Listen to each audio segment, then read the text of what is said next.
好，来看看啊，这个美国的内政部长打包票啊，就说，这个总统山啊，现在一定会摆上第5张脸，也就是川普啊。他说啊，这个事情很快就能成真了。但是美国国家公园管理局却打脸，就说，不可能了，现在这边不会再有空间可以摆第五张脸。但摆不摆，是不是对于川普来说无所谓？我接下来当皇帝啦，我就一任接一任干啦。就是你们那些都是走入历史，但是我是永续经营了。那他讲说，这第3任也不是不可能哦。那人家说不行啊，你们的这个宪法不可以选第3任啊。现在大家讲说，其实当中可能会有漏洞哦。比方说，他可以跟范斯搭配哦，范斯选正的，他选副的，然后选上之后呢，也许他们那时候就可以诉求啊，票投范斯，然后这个川普来为您服务，这是之类的。就是到时候范斯选上嘛，就辞职，那就是副总统就可以递补上去，他就可以当这个第3任。甚至呢，这个川普还讲说，这只是其中一种方法而已。他不是讲话都讲到边去吗？就这只是其中一种方法而已，还有其他方法的哟。所以，可能他真的有这个想法哦。那再来，他们这个梦想非常的远大。马斯克说，接下来火星都会是美国的领土的一部分。他们这个梦想很远大，连外太空都要变成美国领土，不止格陵兰、加拿大种种的，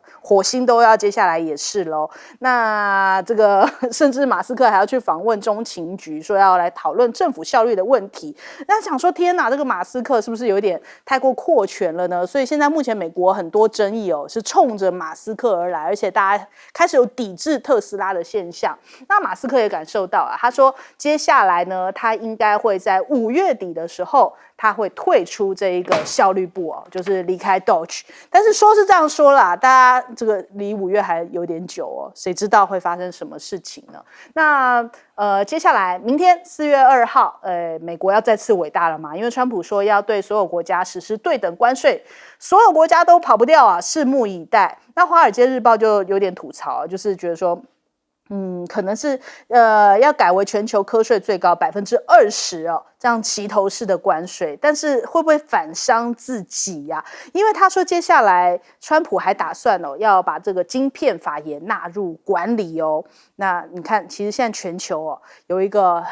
这个大家都在社群上面有一个 hashtag， 就是抵制美国，大家已经受不了它了。像是这个法国也好啊，或者是欧洲也好，大家已经开始在找什么是这个 Made in USA 先开始抵制。比方说像是麦当劳、可口可乐、特斯拉、苹果、微软现在大家已经觉得说，我干脆反制你，我们全世界一起来排挤你美国啊，这变成一个反效果了。那美国自己会惨兮兮吧？你看还有这一段影片，就是这我们截了一张图，就是他们这个众议院的外交委员会还发布了一张，就是有点好像恶搞怪的这样子这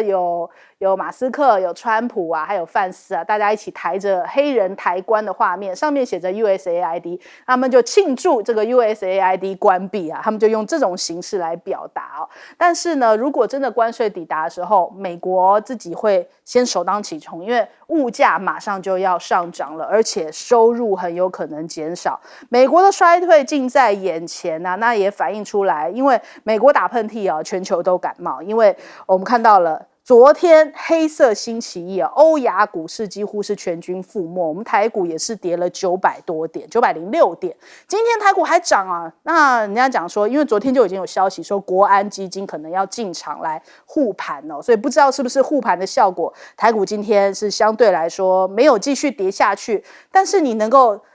护得了一天，能够护得了多久呢？那再来我们看看 Fed 讲说，高盛讲啦 ，Fed 今年降息3次美国的衰退几率又提高了，从20%现在已经提升到35%了，失业率呢也预估会提升到4.5%所以我们看到这个学者马凯硕就讲，西方主导的时代正在终结。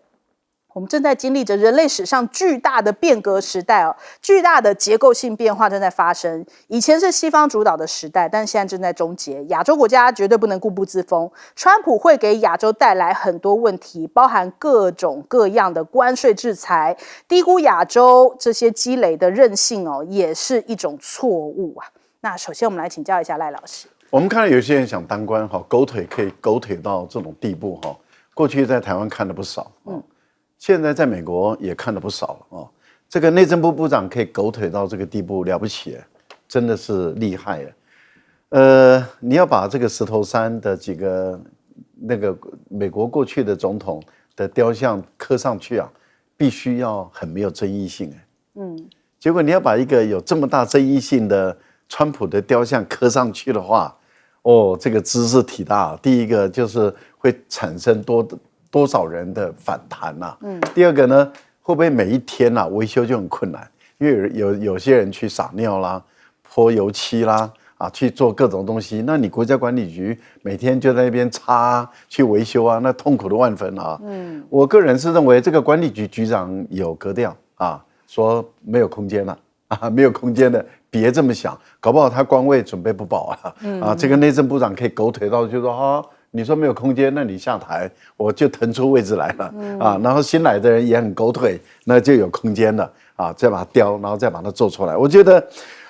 造神也造成这个样子我原本在台湾只看到很多人狗腿到那个样子，现在因为我记得好像有人弄一个什么画都要花很多钱还有一个人当了什么院长，还是他的爸爸开什么画展，好多人也都去狗腿一样好像我记得了，隐隐约约的记得。我们就知道，原本我在台湾看的就瞠目结舌，就绿营的人的狗腿可以狗腿就这样。然后现在我也发现，美国的总统也是他们的政界也是狗腿成这个样，真很厉害但是我觉得川普的关税事实上，各位想想，如果它的关税是普遍性，而所有的国家的产品卖到美国去的时候，他们都不降价，那会发生什么事？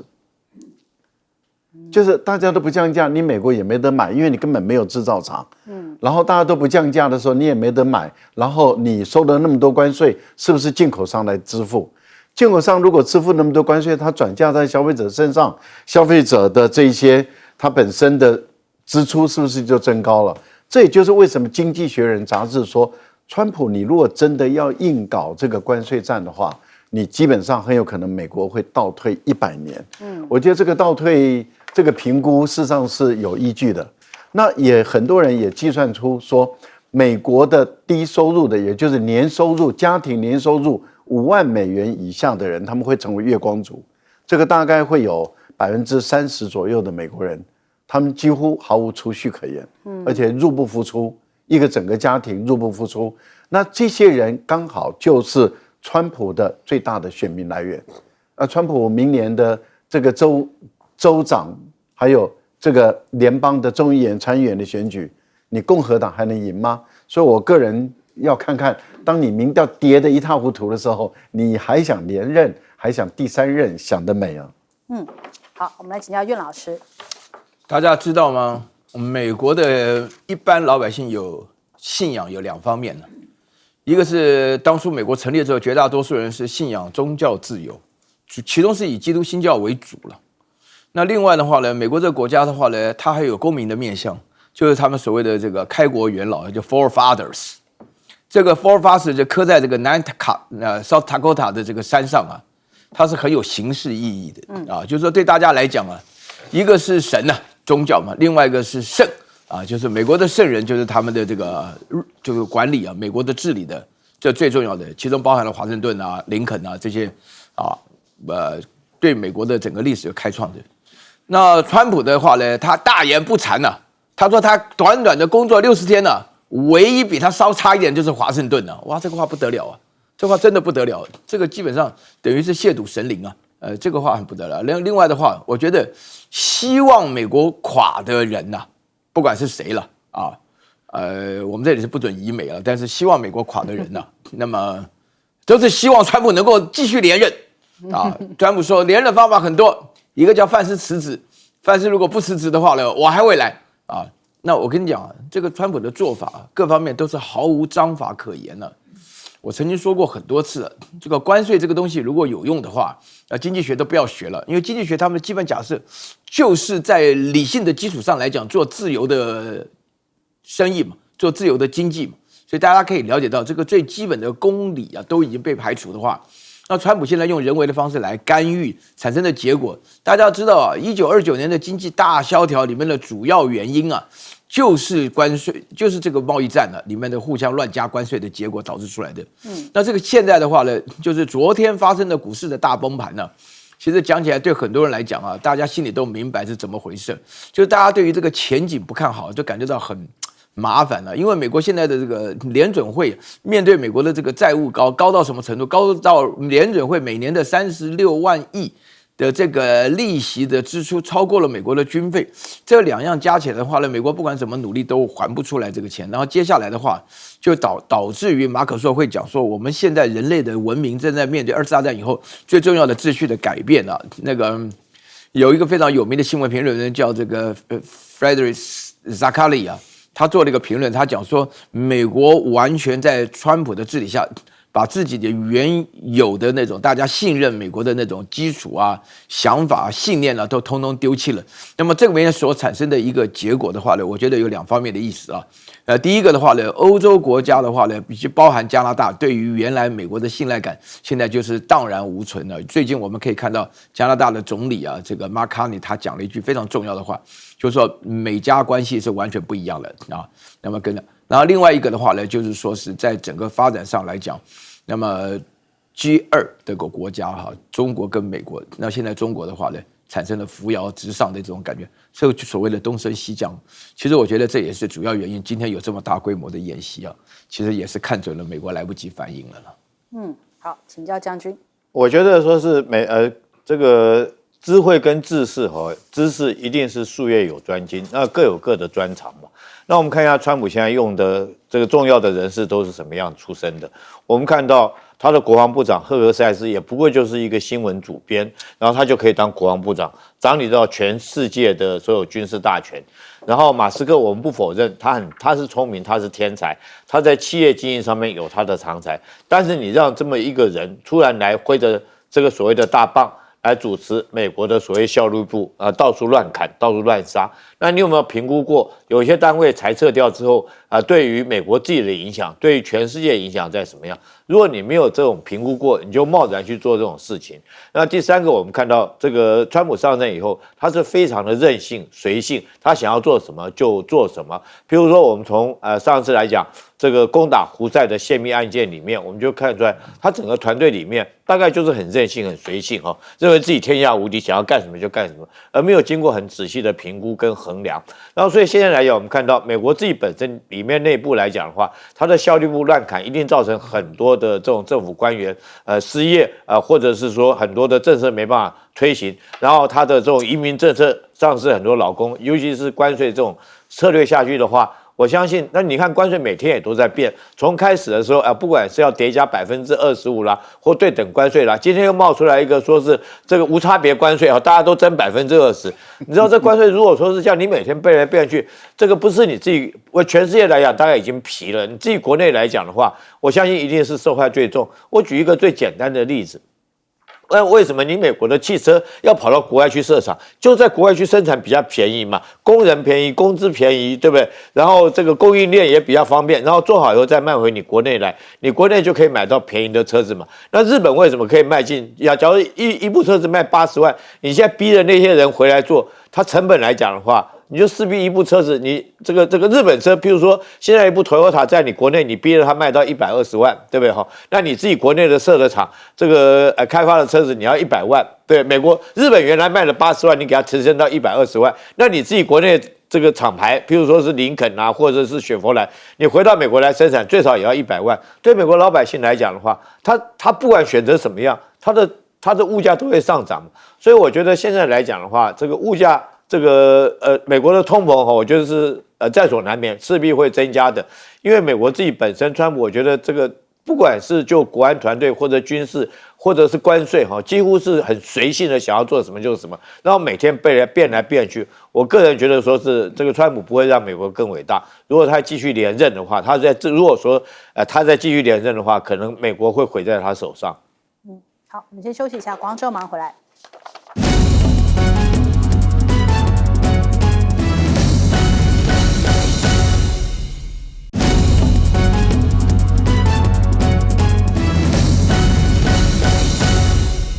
好像目前在中国大陆哦，很多人就是每天打开甲亢哥的直播来收看呢。那同时在线人数都将近20万人。甲亢哥到了成都哦，昨天体验了种种成都的这个该去玩的、体验的、该吃的，比方说去掏耳朵啊，比方说啊他去针灸体验了中医哦。那他这个现场这辈子好像也没用过针灸，中医表示呢你没有甲亢，所以他就说，尽管你的这个舌象显示吃了很多，但是你这个消化很好，胃口也很好，确定你是没有甲亢的。但是他那个头痛啊，针灸这样扎下去竟然就好转了，他觉得哇好神奇呀。除此之外，他还别着这个熊猫啊，那就是到处去这个体验。那这个针灸，我们也来看看他这个画面哦，很有意思。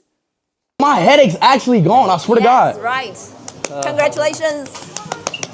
他觉得头已经不痛了。Wait, my headache's actually 他 gone. 只留针了3分钟。What the hell? Yeah, right.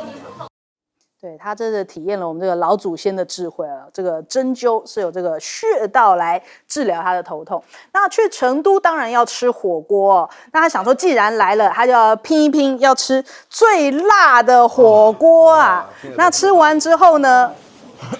面部逐渐痛苦，倒在墙上。对，他吃了这个成都最辣的火锅，然后还坐到了地上。那当然可能也有一点这个直播效果啦，所以他辣的就赶快要喝一些解辣的这个饮料啊。他想说，他就找这个现场围观的粉丝，随便就说，你如果进来的话，我给你100块钱。结果没想到成都人那么会吃辣，面不改色，这样子喝完了一碗辣，他就觉得惊呆了，怎么那么会吃辣哦？那的确，成都你走在街道上面闻到的都是辣味，真不骗人。去过成都的，我之前去，我想说，怎么在路上都是麻辣锅味？对，所以真的，他就是好好体验了一下，还去了什么东郊记忆，还去掏耳朵啊。那所以你看到他还化妆变成了熊猫，来体验一下去唢呐的这些演奏，所到之处都是人满为患，所以他是用直播的方式，它比较具代表性意义。过去很多人去到大陆玩拍影片都是剪辑过后，那有些人讲说你一定是把不好的地方剪掉，但是他是用一种全程直播6小时，最后还是不是因为网速关系，是他自己的镜头坏掉了，所以没有办法继续直播下去哦。人家就在那边说赶快用华为吧，就这样子来建议他哦。那讲到了华为，其实华为去年研发花了非常多的钱哦，它的研发的比重增加了9%哦，那管理费用也增加许多。人家就讲说是不是因为研发太烧钱，所以获利有减少？但是孟晚舟就讲说，这其实符合预期哦，因为华为现在是要做一个质的提升，以质取胜来落实到每一个环节当中，来提升质量的这样的竞争力。那华为现在花了6年在这个晶片，就 CPU 这些领域上面呢，它目前镲硼系的市场份额已经超过了20%。未来如果继续往前的话，可能也许不见得需要再依赖其他的一些晶片了。那我们看到2024年搭载这个鲲鹏的 CPU 伺服器在中国大陆的伺服器市场已经超过了20%。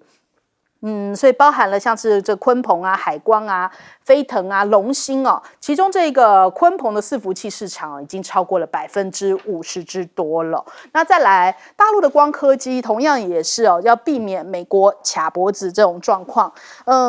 直接已经影响到了艾斯摩尔啦。深圳的晶片公司新凯，最近大家都来讨论它它声称已经开发出了28奈米的制程，还有300毫米的这些晶圆用的光刻机。那所以它也带动了这些光刻机概念股上攻涨停啊。那人家讲说哇又来了，又像是这个 DeepSeek 一样，就是横空出世。那这个新凯也带来了弯道超车接下来是不是光刻机也不再需要看美国的脸色了呢？那这个深圳市府跟华为合作了非常多家公司，华为提供了技术跟人力那其实也投入到了这个深重投这些公司当中那不光是这个光刻机技术，也有人讲说华为其实把它2012实验室当中的3000多名半导体的这些装备人员无偿划补给了新凯来那这样的举措呢，也让这新凯来在成立之初就有强大的研发火力强强联手。那他们现在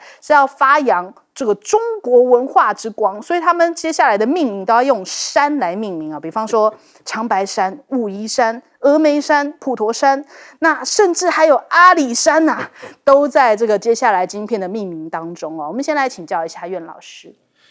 我觉得哈，这个甲亢哥，我先跟大家强调一下哈，成都、重庆我都蛮熟的，没有人去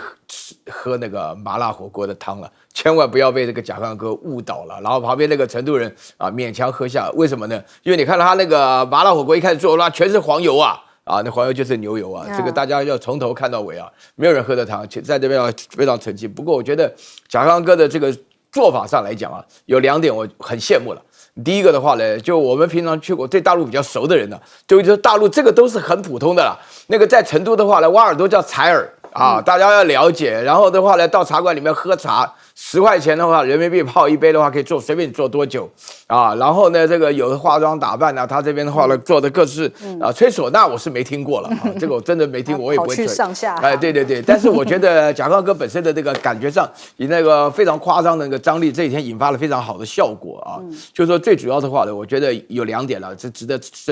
稍微再强调一下的。第一个就是所有的外国人对中国有兴趣，你自己去看240个小时54国的免签证的，你可以看得非常清楚。然后第2点的话，大陆绝对是在治安啊、卫生啊、发展啊，以及这种为民服务上来讲是真的很好，它主要是很便宜了。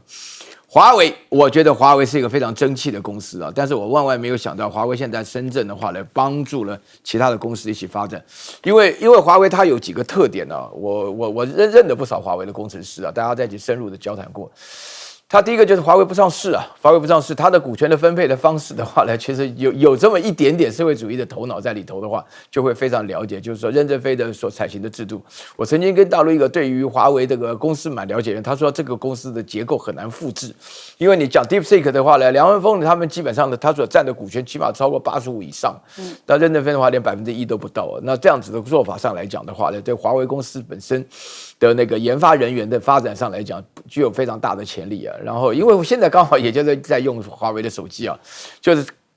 可以体会出其中啊有方便的地方，有不方便的地方。方便的地方是它真的很好，不方便的地方是要在这种逆境中求生存啊。我觉得这里头是最重要的。大陆被卡脖子的这个问题啊，现在已经发展到全方位。其中最重要的话，不是只有光刻机而已，但是光刻机是最显著的哈，因为这个美国本身就是要求荷兰的阿斯麦尔公司的话呢，不能够卖光刻机，连不管高阶、低阶什么的，能不卖尽量不卖的情况下的话呢，加上芯片什么的，大陆一定要在逆境中求突破，对不对？那我最近呢接触到了半导体的专家人士，他讲说，原来这个其实这个 Eric Smith 啊，就是原来这个 Google 的这个总裁，他也说过，原来他以为这个差距有3到5年，后来发觉是1到2年，现在最近的话讲说3到6个月啊。我觉得说大陆在整个发展上来讲呢，符应了我原来讲过的一个观念，就是说科学技术的突破永远是发现了这个道理。没有发明这个道理，所以在这种情况下，大陆的话呢，前一阵子的话呢，那个台积电的那个当过这个老大的蒋尚义啊，他自己就说过，说你不能够一直逼大陆要自己自力更生，自力更生的话呢，只是大力逼出奇迹来了。那么这个情况呢，就是现在，所以大家平常就是在强调，就是说光刻机里面发展的各方面做了很多的突破。虽然大家表面上看起来说，哎呀，这个好像这个深圳这家公司只有28奈米啊，还差得很遥远。但是大家要了解啊。重要的是它的原理，一旦原理以后呢，它的这个突破呢是等倍级数的增加，所以台积电也是这种情况嘛。所以说在这种情况下，就是28奈米啊、14奈米啊、7奈米啊，然后慢慢到5奈米、3奈米、2奈米都是逐渐会发生出来的。所以说在这种情况下，我是觉得说这是一个科学的定理啊，也是我们应该认知的一个事实。好，请教赖老师。甲亢哥在大陆待了蛮长的时间哈，从上海、北京哈这样一路。到了成都啊，我个人是觉得他对于欧美的这些一般的平民百姓啊，去认识了解中国是很有帮助的他对于他来讲真的是各方面都赢嘛因为他的收视率这么好然后他也成功的打开了他在中国大陆的知名度。原本他在大陆有一些知名度，但是没有那么大。但是由于他的这个视频太火了，太红了然后一下子突破到3700万的粉，而且还在增加中。然后线上随时观看的，就是10-20万，这对我们长期做网络工作这么久的人来讲的话，这个是多么大的门槛啊！这个是遥不可及的。但是他随便就这样破了，然后一个片子就可以有500-600万人这样来看。那这个对于他来讲的话，当然他的整个团队当然是很开心的。可是对于很多外国的网红，他们在做这个工作人来讲，也会很有吸引力啊。那他们也相当有可能就自己也到中国大陆来去踩点了，然后到各个不同的省去发掘各个不同的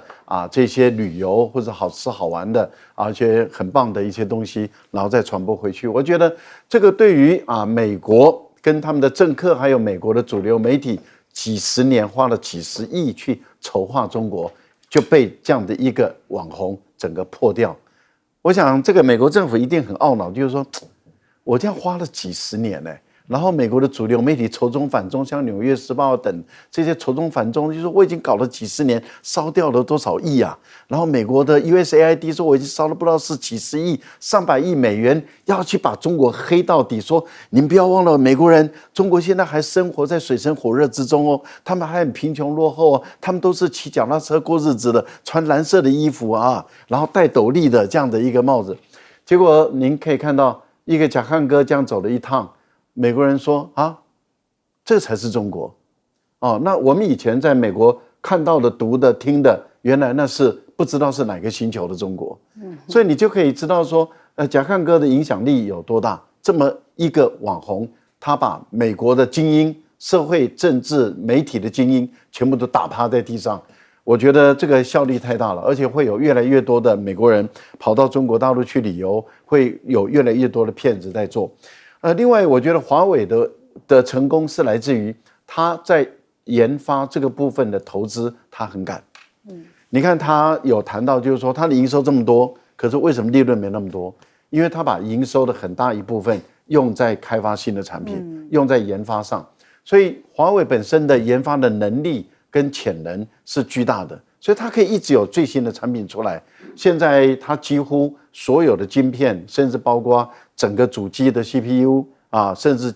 它全部都有了，它不会再依赖外国人了，甚至连整个作业系统都已经都有了。我觉得未来中国大陆会都用自己的整个作业系统了。好，请教将军。我觉得这个新凯莱这个研发这个 EUV 的深紫外光机的可能性是非常高，绝对不是空穴来风。因为按照理论上面来讲的话，我们知道要制造晶片来讲，其实有两种，理论上面有两种方式，一种叫做 LDP 一种叫做 LPP， 这两种技术。那这两种技术就是将这个光线经过将这个雷射光打到那个原子的身上面，让它产生这种深紫外光或者极紫外光。那这个技术来讲的话，艾斯摩尔采用的是 LPP 的技术那这种技术是比较稳定，但相对它用的电会比较多，也就是成本会比较高。我们都知道说是台积电来讲，为什么需要那么大的电量，就是因为它用这个电打进去产生的这种 EUV 极紫外光。那现在另外一种技术叫LDP 那现在因为 LPP 这种技术来讲的话，它很多的专利是卡在艾斯摩尔身上。如果说你要用这种技术来讲的话，你就绕不过艾斯摩尔的专利。那现在来讲的话，新凯莱极可能它这弯道转弯，我绕过这个技术，我用 LDP。LDP 目前理论上面来讲也是可以产生这个极紫外光，但是它怎么样？就是用的电量反而比较少，也比较省钱。但是目前来讲，理论上面它是比较不稳定的。可是你要知道，当它可以做出28奈米的话，28奈米在这个晶圆界里面，它是一个这种这个一个分界线。之前来讲，它等于是成熟制程跟先进制程的一个分界线。当它假如说能够做出28奈米的这种晶片来讲的话，它很容易就往前面继续往前面就14奈米、7奈米，紧接着就技术上面可以做出来。那从这件事情我们可以看出来，那时候今年年初的时候 ，DeepSeek。后来美国承认说 ，DeepSeek 是被美国自己逼出来的，因为你管制它晶片，你那个高阶晶片不卖给他，逼着中国人自己要去研发他们自己的 AI 技能。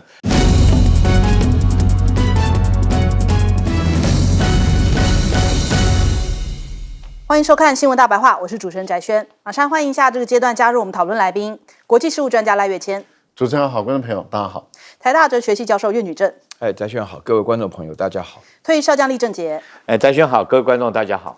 好，今天4月1号，这不是一个愚人节而已哦。今天我们看到这个中国大陆从上午的7点开始就已经陆续发出了东部战区的微博，连发了5篇的内容，在告诉我们这个现在军演来了。军演是什么样的？我们先来看一下哦，在7点半的时候呢，他就已经宣布说，要开始针对台湾周边举行了联合演训。这次不叫联合利剑了，叫联合演训。然后再来呢，就接二连三的发了好几则的影片。3则的影片之外呢，还包含了一个就是海警舰艇的编队，接下来也要环台执法。我们来看一下详细的内容。这次呢，其实我们看到这个解放军哦，我们来看下一章。解放军在台湾周边哦，已经有这个19艘的这个军舰出现了。根据目前看到的一些数据哦，解放军包含陆军、海军、空军、火箭军哦，都已经抵近台湾来进行联合的演训。那我们的国防部又数出来说，现在目前大概是有19艘的这些解放军的军舰，然后甚至包含了山东号的编队也已经进入到24海里，就是我们的应变区哦。那我方已经启动了紧急应变的机制。那上午9点钟的时候呢，这个顾立雄也讲说，我们已经有启动了这个紧急应变中心啊。那再来我们看这个解放军公布的这个动画片已经告诉我们了，我们来直接看看画面。这次呢，他们主要是这个对台军演，还搭配了这个主题海报，叫做进逼。也就是说呢，他们说这次要更加进逼，就离台湾更近啊。那瞄准的是台独人士，台独作妖，引火焚身哦。随后呢，他们又再发布了一个影片，就是针对赖清德。他们这次用漫画的形式，把赖清德画成了这样子的一个形式，然后这个叫做动漫片的形态啊。那他暗示说，台湾现有的民主、自由、和平还有荣耀都会毁于台独。那在微博上面呢，东部战区进兵在今天上午的时候也已经飙到了微博热搜第一，代表中国大陆其实网民们也都是十分关注这一个后续的情况啊。那甚至他们在东部战区还有自己开了一个直播哦，就是在福建外海这样拍出去的情况。虽然看起来是风平浪静，但是线上观看人数非常之多。那我们看到了，这大陆的海警也接着宣布哦，就是我们刚刚讲的第5篇的发文，就是呢一中原则环台岛来执法管控。那他说要进行临检拿捕，还有拦截以及这些相关的一些科目演练哦，强调台湾是中国的一个省。那这个画面当中，大家也发现到说，这个环呢，就是说海警接下来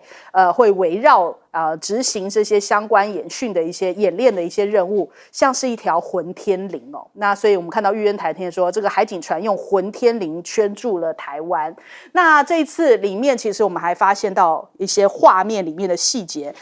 除了我们刚刚看到哪吒的混天绫之外，也用了这个黑神话悟空哦降妖除魔的影片，这当中用了一些筋斗云。我们来看看画面，解放军似乎是用这个孙悟空就悟空啊来譬喻自己，透过筋斗云、分身术、隐身术、定身术，形容这些战舰战机哦对付台独的势力。那画面里面出现了海陆空各式的军武啊，强调用这个隐身术来降魔。那等于是好像暗示会使用这个隐形战机，也宣告说这个第6代的机能哦，第6代战机的机能已经十分成熟，随时可战。那另外一个焦点就是这个影片当中出现了台北市里面的一些市景，比方说101大楼，还有汉口街，也就是博爱特区一带哦。那隐约可以看到，就是我们台湾有一些这个战车正在这个街道当中移动，但是解放军是用这个北斗卫星锁定啊，那是不是有点打脸于北辰哦？就是他们用的是北斗，用的不是 Google 地图啊，来告诉你哦。所以这个看起来是要营造精准打击的氛围。那陆空上作战首次曝光用天降伞兵模拟演训的画面，大量的这些战机搭配船舰逼近，锁定了台北、台中、高雄、花莲，以及标示出来的台南、屏东、桃园、台东，几乎是完全包围了整个台湾。那这一次其实是没有用这个联合利剑哦，等于说没有再发布这些代号。过去从这个2023年的时候，裴洛西访台到2024的联合利剑 A 跟 B， 其实台湾等于是已经完全被围了起来了。那这次却不用任何的代号，是不是代表说接下来会是一个常态化的一个演训或军演的形态来出现呢？那我们看看这个外媒分析啊，就是说现在赖清德似乎想要把美国拖进这一场这个冲突当中哦。那是不是有点像是菲律宾当年？因为今天4月1号也是一个特别日子哦，就是2001年的4月1号，当时在南海发生的撞击事件。其实今天中国大陆也非常多人在纪念当时这个解放军的飞行员王伟少校，因为跟美军的军机发生了擦撞啊，最后他没有办法返航，然后当时他是受到呼叫的时候，呼叫81192，这里是553哦，那他说81192收到，我已经无法返航，你们请继续前进。当时让很多这个大陆的民众觉得说，因为那个实力没有办法在那个时空跟美国对抗，但是今非昔比啊，现在的黄岩岛已经不像24年前那么的弱势哦。解放军现在目前在黄岩岛的部署，不论是海警船或是海军的混编舰队，其实都是已经是跟以前的这个战力大不相同的，甚至还进行了一些夺岛封锁的演练。那难道这个赖清德想要像菲律宾一样，也想要把美国拖进这个台海当中吗？所以我们今天其实看到这个警讯，还有这些军演的状况，大家都蛮紧张的。我们先来请教一下厉将军。我首先我想说，我们必须，因为我是军人，所以我必须要用军人的角度、军事的角度来看这件事情。那我从几个方面来切入。第一个来讲的话，演习的时间为什么挑在今天4月1号？当然你可以说是跟王伟有关，然后24年前。但是如果说是按照我的想法来讲的话，我认为这个3月17号我们台湾实施了所谓立即备战的操演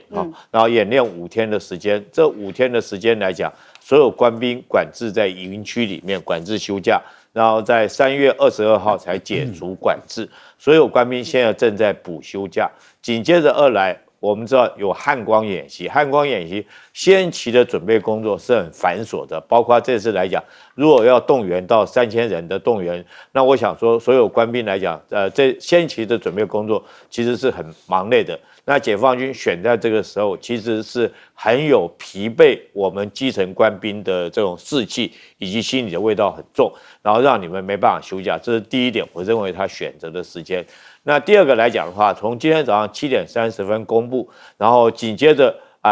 我想说，现在我们国防部自己的这个宣布来讲的话，它所有基建都已经到达定位，也就是说，如果说是按照宣布的时间到现在来讲的话，我们可以说是毫无预警时间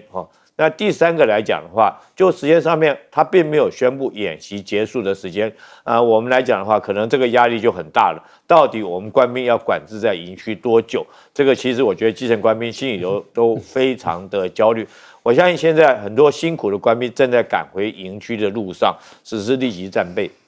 那第二个，我们从这个数量上来讲，这次的数量19艘的战舰远超过于上次3月17号的所谓联合战备操演，还有去年的联合利剑 A 跟 B， 还有斐洛西的来台，这几次的演习的数量远超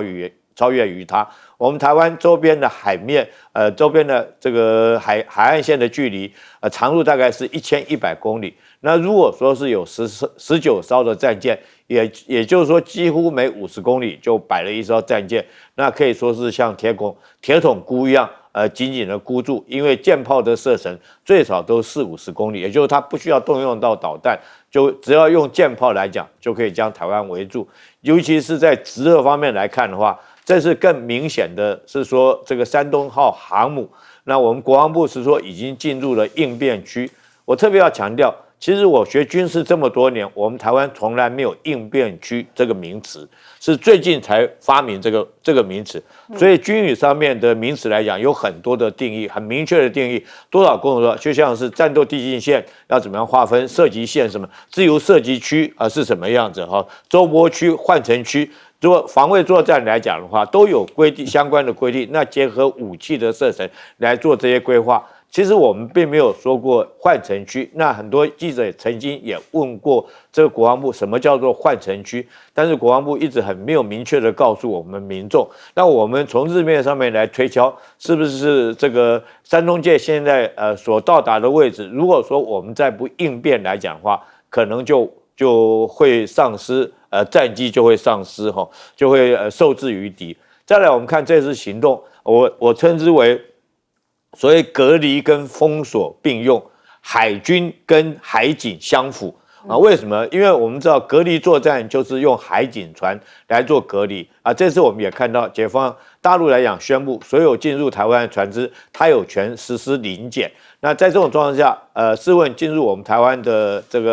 个所谓的货轮或者是油气轮哈，这个他如果接受临检啊，这些船还敢不敢进来？那海军干嘛？海军就在后面当这些海警船的武力的后盾，所以我认为说这次来讲影响更大。那第三个哈，我们看到这次还有一个很特别的，就是说他用他的这个官宣里面还有英文的官宣。这很明显是针对美国哈，讲给美国听的，就是上次3月17号那次，这个大陆来讲啊，他们国防部也就是明着讲说是我们这次的战备警觉性是针对美国，那这次来讲，甚至于用英文来发表这个官宣，我觉得是针对美国的意味也很大，尤其是说我们要特别当心的，当卡尔文森号已经赶赴中东，我们昨天的讯息。都知道，在西太平洋地区，美国是航母的空窗期。在这时候，解放军突然实施这么大的一个军演，会不会由言转训？哈，这是我们台湾必须要特别当心的事情。好，请教赖老师。这一次的演习针对两个对象，一个是针对美国日本，另外一个当然针对赖清德主张台独的这一群人我觉得针对性很明显。为什么说先是针对美国？美国的国防部部长最近才刚签署一个有关于美国的国防战略调整的中期报告送到国会开始进入审查了。那这个战略报告里面，把美国的战略做了一个调整，也就是从欧洲这个地方把它的主力部队要撤出来，所以他要加速在印太这个地区部署美军的战力。部署美军的战力，他说他要做2件事，第一件事就在国内进行国土安全的这个保护，另外一个部分那就是要介入台湾的事情了。那他要介入台湾的事情，他说他要建立起一个叫做拒止战略。拒止战略是 NBA 在打篮球的时候防御的那一方，就是说当我在攻击的时候，我把球运过去，我怎么让你不要把球传给最能够投球的那个人，我把你主角拦截下来。那美国的意思也就是我会介入这场动作，然后来吓阻你。所以他先到菲律宾去的时候，鼓动菲律宾说你要更加的在南海这个地方跟中国大陆来对抗，这个就是拒止战略的一部分。另外，他又要跟菲律宾说要在巴士海峡的中间的巴丹岛举行军事演习，这也是第二步。接着，这是发生在28号、30号的时候，他到日本去了。他说：“我们现在把指挥权从夏威夷移到日本来，现在由日本直接可以指挥，而且呢，未来的作战日本扮演主要角色所以你要日本要承担更多的责任，介入台湾有事就是日本有事，所以逼着日本的防卫相要买单。那美国等于是要用台湾跟菲律宾，